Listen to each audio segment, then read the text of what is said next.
నమస్కారం మిత్రులందరికీ. రేపటి నుంచి కొత్త సంవత్సరం 2025 రాబోతున్నది. ఈ సందర్భంగా మీ అందరికీ నా శుభాకాంక్షలు.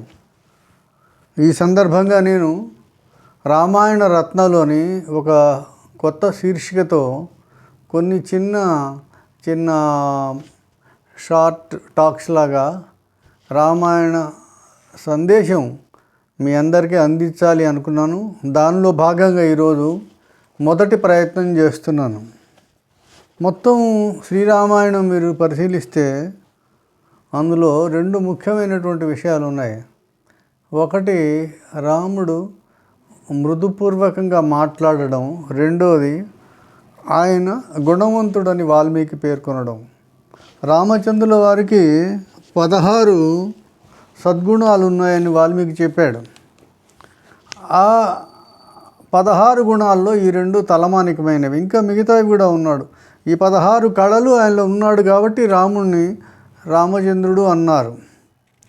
ఆయన్ను వివరిస్తున్నప్పుడు, ఆయన వ్యక్తిత్వాన్ని వివరిస్తున్నప్పుడు గుణవంతుడని, వీర్యవంతుడని, ధర్మజ్ఞుడని, కృతజ్ఞుడని, సత్యవాక్యుడని, దృఢవ్రతుడని, చారిత్రం గలవాడని, అందరికీ హితం చేసేవాడని, విద్వాంసుడని, ప్రియదర్శనుడని, ఇట్లా ఆత్మవంతుడని, జితక్రోధుడని, ద్యుతిమంతుడని, అనసూయకుడని, ఇట్లా ఉన్నాయి 16 గుణాలు ఆయన సద్గుణాలు. ఇందులో భాగంగా మనం చెప్పుకోవాల్సింది ఒక ముఖ్యమైనది ఏమిటంటే మృదుపూర్వకంగా మాట్లాడడం అన్నది ఆయనలో ఉన్నటువంటి చాలా గొప్ప విశిష్టమైన గుణం. దీన్ని వాల్మీకి అయోధ్యాకాండలో 1వ సర్గలో పేర్కొన్నాడు. ఆ శ్లోకం ఏమిటంటే, సచ నిత్యం ప్రశాంతాత్మ మృదుపూర్వంతు భాషతే ముచ్యమానోపి పరుషం నోత్తరం ప్రతిపద్యతే. అంటే శ్రీరామచంద్రుడు ఎప్పుడూ ప్రశాంతాత్ముడిగా ఉండేవాడు, ప్రశాంతమైన మనసుతో ఉండేవాడు, ప్రతివాడితో మృదువుగా మాట్లాడేవాడు. ఎవరైనా ఒకవేళ కఠినంగా మాట్లాడినా ఆయన ప్రత్యుత్తరం ఇచ్చేవాడు కాదు. ఇది మనం అలవర్చుకోవాల్సినటువంటి ప్రధానమైనటువంటి గుణం.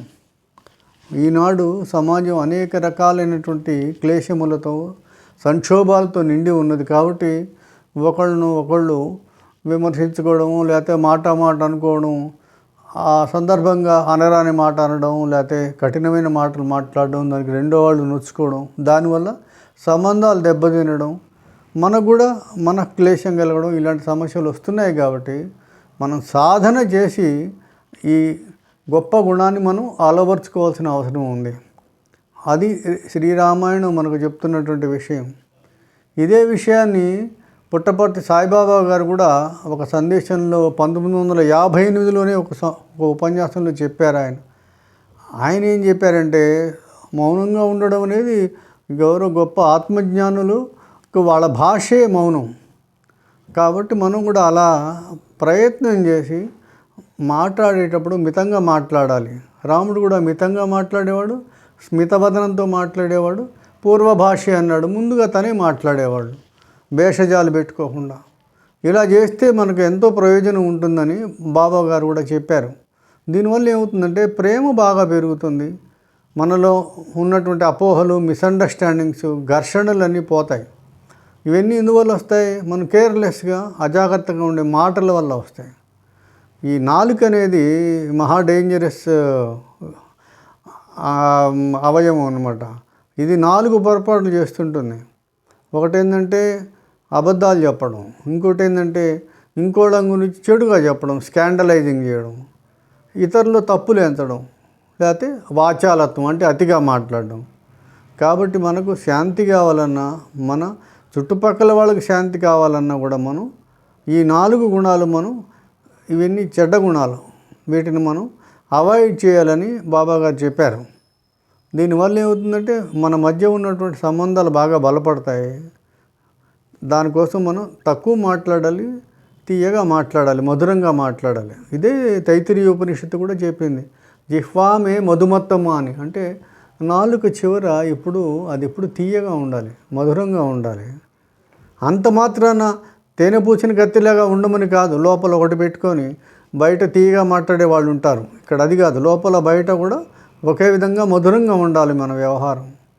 దీనికి కొంతవరకు మౌనం సాధన చేస్తే దానివల్ల ఆధ్యాత్మికంగా కూడా మనం ఎదుగుతామని మన శాస్త్రాలు కూడా ఘోషిస్తున్నాయి. కాబట్టి మనం అంతా ఆధ్యాత్మిక మార్గంలో వెళ్ళేవాళ్ళం కాబట్టి, వివిధ స్టేజ్ల్లో ఉన్నవాళ్ళం కాబట్టి ప్రయత్నం చేసి కొంత మౌనం పాటించడం, మృదువుగా మాట్లాడడానికి ప్రయత్నం చేయడం అనేటువంటిది మనం చేయవలసిన పని.